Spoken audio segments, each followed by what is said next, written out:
नमस्कार मित्रांनो, मी योगेश परब आपल्या सगळ्यांचं स्वागत करतो आपल्या लाडक्या चॅनलवर।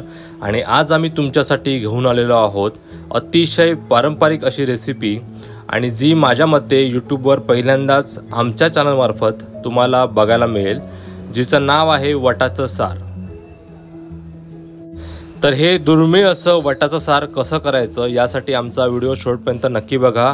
व्हिडिओ आवडला तर व्हिडिओला नक्की लाईक करा आणि चॅनलला सबस्क्राईब करायला विसरू नका।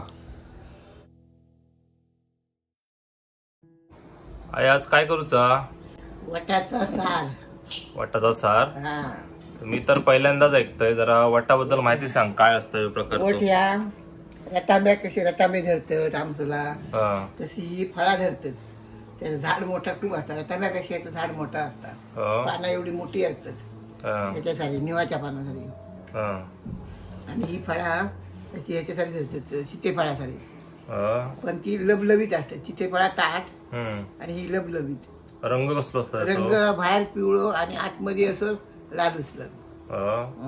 पण ती कच्चीच कापून सुकवतात, त्याचे कापा पाडतात, उन्हात सुकवायची। उन्हात सुकवायची 4-5 उन्हाने सुकवून ती सडसडीत झाली की प्लास्टिक पिशवीत किंवा मडकेत किंवा बरणीत भरून ठेवायची। तरी सुकल्यावर अशी दिसतं? सुकल्यावर अशी दिसते ती। आणि तेव्हा पिवळी धम्मक अगदी बरीच असते, त्याची पांढरट पिवळसर अशी दिसते। आणि त्याचा काय सार करतात काय? हे आता त्याच्यात गरम पाणी ओतायचा, गरम पाणी ओतून ही चांगली हे करून कुळून पिळून घ्यायची, आणि त्याच्यात ह्या कांदो खोबरा लसूण धणे बिणे अशी मच्छी घालतो चटणी तशी घालायची आणि फोडणी करायची, चांगला उकळवायचा का झाला सार। अतिशय जुनो प्रकार असा ना? एकदम जुनो। हल्लीच्या खय बघण्यात तर नाही, युट्यूबवर तर माका वाटत नाही खय दाखवलेला असतात। तर आपली पहिलीच वेळ असतात की युट्यूबवर आपण ह्या वटाचा सार दाखवतो। तर आई जेव्हा गेलेली कणकवलीला, तेव्हा आईच्या एक ओळखीच्या आहेत, त्यांनी आईला हे आणून दिलेलं वटाची हे सुकलेली फळं, सोला म्हणतात ते का? तर ही अशा प्रकारे दिसतात बघा ही। आणि अशी गोळीवर ही पहिली ना, हे तू लालू दिसतली, बाहेर सालसरा पिवळ चरी वड दिसतली। आणि चवी कशी असतं साधारण? एकदम मस्त खावा। चला, तर ह्याची आता कृती आई दाखवते। सार कसा करायचा याची कृती आई दाखवते आपल्याक। आईने आपल्याक पहिली माहिती दिल्या, कारण याचा फळबी कसं असतं, कारण कोणाकडे सध्या तर माहिती नाही। पिकला का लबलबीत होता, पडला खाली तर घेऊकच नको, तपया होत। आणि जंगलात असतात ती झाडं? जंगलात नाही, घराकडे लावची लावतात। ठीक आहे, चला मग आपण त्याची कृती आहे ती आपल्या आई दाखवते। तांबे चिंचा कसं तसं आहे ना? ठीक आहे, झाड आहे अजून माहिती टाकू झाड बरा एवढा उपाय। चला आपण पुढे आता जाऊया, आई दाखवत आपल्याला। अशी आईने सांगितलं ह्या वटाच्या फळांबद्दल माहिती।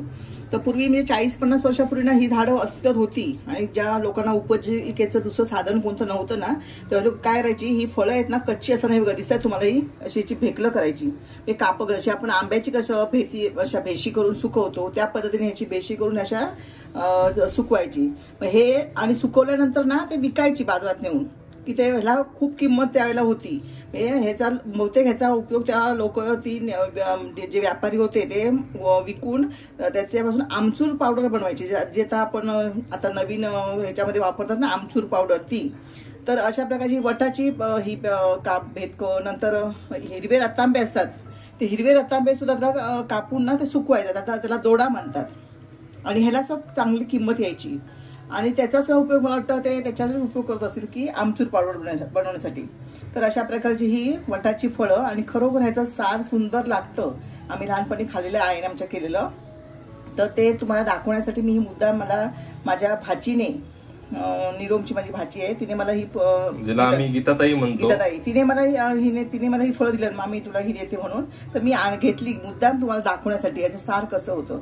तर अशा प्रकारे ही फळं ही आहेत ना, ही आपण ही आंबट असतात, तुम्ही खाऊन जरा बघितलात ना, याला मीठ लावलेलं आहे, जसं आपण आंब्याच्या भेटकान लावतो मीठ, नसं याला भेटकांना ह्या मीठ लावून सुकवलेलं आहे, आणि तुम्ही खाल्लात ना तुम्हाला मस्त आंबट गोड लागतं इथे चिंचेसारखं। म्हणजे बहुधा आता जेव्हा जिथे एकदम खेडेगाव आहेत तिथेच ही उपलब्ध आहेत, हो, कारण बऱ्याच लोकांना ह्याबद्दल माहिती नाहीये।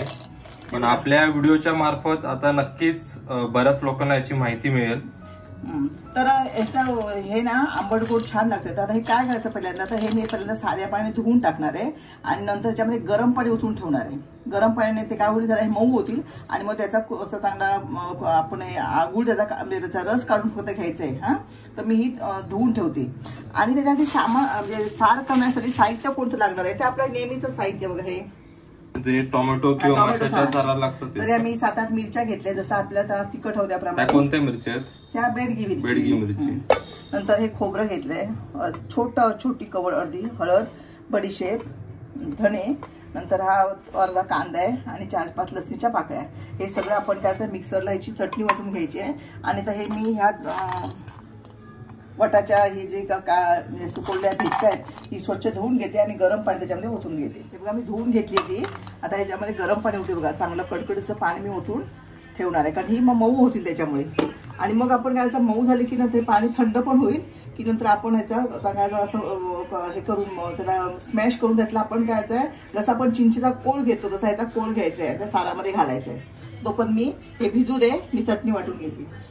हे बघा गरम पाण्यात भिजवल्यावर दिसतंय तुम्हाला हे फळाचा आकार आपल्याला दिसतोय तो कसा असेल तो. तर आता ही काय करणार आहे, ही मी जराशी मिक्सर लावून त्याची पेस्ट जरा पटकन होईल म्हणून मिक्सर लावून घेणार आहे मी. हे पाणी टाकणार नाही, हे पाणी ह्याच्यामध्ये आंबटपणा आहे म्हणून थोडंसं मी पाणी घालते साधं आणि जरा मिक्सर लावून घेते. त्याची मग काय होईल, थोडीशी पेस्ट होईल. मिक्सरला कसं देऊ हे.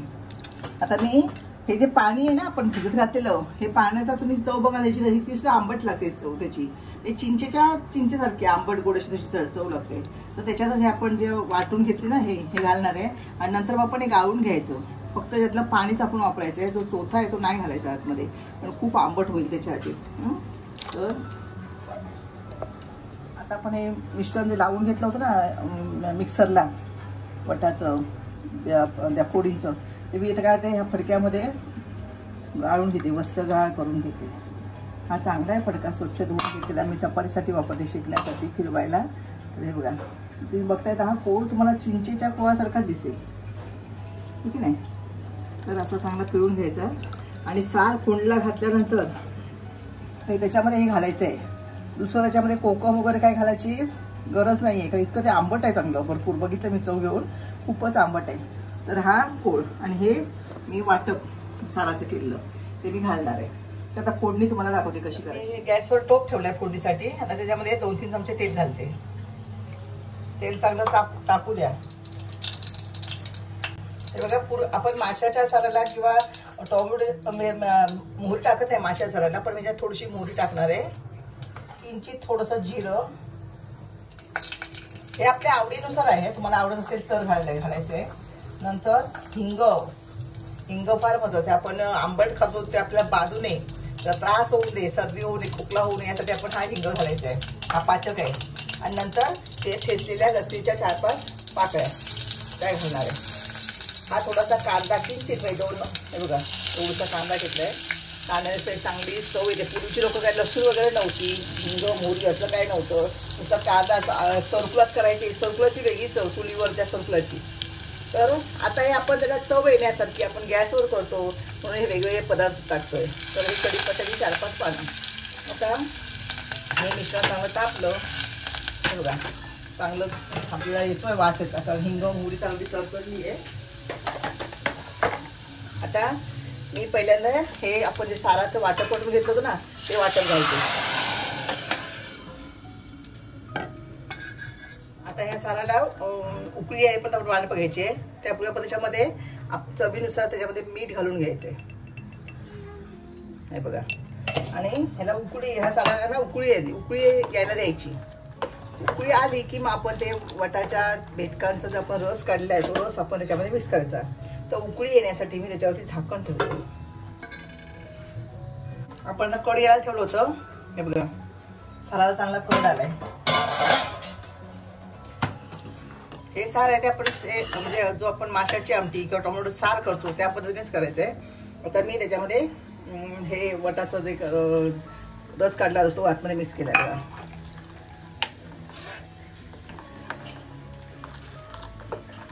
आता याच्यामध्ये ना आपण कोकम वगैरे काही घालायची नाही. हा फक्त नुसतं हे कारण हे आंबट खरोखर ते आंबटच आहे, त्याचा उपयोग ना म्हणजे चांगलाच होईल त्याचा. काय काय लोक याचा आमसूर म्हणजे आपण माशाला हे लावतो काय ते आगुळ लावतो, त्याच्याशिवाय ह्याचा उपयोग करायला हरकत नाही. मी हे पहिल्यांदाच करते, मी लहानपणी खाल्लं होतं पण मी कधी केलं नव्हतं. तर अशा प्रकारे आपण साराचे वेगवेगळे प्रकार बघितले. टोमॅटोचे आपण 2 प्रकार बघितले साराचे, होय ना, मिरची घालून एक आणि हिरवी मिरची घालून एक. नंतर भेंड्याचं सार बघितलं. हे आता वटाचं सार. आता तुम्हाला एक सार दाखवायचं राहिलं आहे, ते म्हणजे गोलमा. जो पण सुकी मच्छी असते ना, गोलमा छोटा असतो तो, त्याचं सार. ते पण तुम्हाला मी करून दाखवणार आहे. आता नवरात्र आहे त्यामुळे आता काय बोलायचं नाही एवढ्यात. तर हे चांगलं उकळू द्या सार हे, की नंतर आपण ह्याच्यात मीठ हवंय का बघायचं. कारण आंबट जर आपण सार वगैरे घेतलं ना तर थोडं जास्त मीठ लागतं. आणि मग हवी तर आपण वरनं, तुम्हाला आवडत असेल तर आपण वरनं कोथिंबीर घालायची आहे, त्याच्यामुळे वेगळी आणखीन चव त्याला लागते साराला त्या. तर आता ह्याला चांगली उकळ येईपर्यंत आपण वाट बघूया. हे बघा आपलं सार आता तयार झालंय, चांगली उकळ आली आहे. आणि ह्याचा ह्या बटाच्या साराचा वेगळा एक सुवास येतोय, जसा टोमॅटोच्या साराचा वेगळा वास येतो, नंतर माशाच्या आमटीचा, भेंड्याच्या साराचा वेगळा सुवास येतो, तसा बटाचा हा वेगळाच एक सुवास येतोय. बघा तुम्हाला कुठे मिळाली तर तुम्ही अशा प्रकारचं हे सार करून बघा. आता हे सार पूर्ण तयार झालंय. मी वरून थोडीशी कोथिंबीर चवीसाठी घालते आणि गॅस बंद करते. तर मित्रांनो तुम्ही बघू शकता किती सुंदर त्याला रंग आलाय साराला. तर झणझणीत असं वटाचं सार हे आता तयार झालेलं आहे. तुम्ही पण अशा प्रकारे वटाचं सार नक्की करून बघा. ते कसं झालं हे आम्हाला नक्की कळवा. व्हिडिओ आवडला तर व्हिडिओला नक्की लाईक करा. हा व्हिडिओ तुमच्या मित्रपरिवाराबरोबर जास्तीत जास्त शेअर पण करा, त्यामुळे त्यांना वटाच्या साराची रेसिपी नक्की कळेल. धन्यवाद.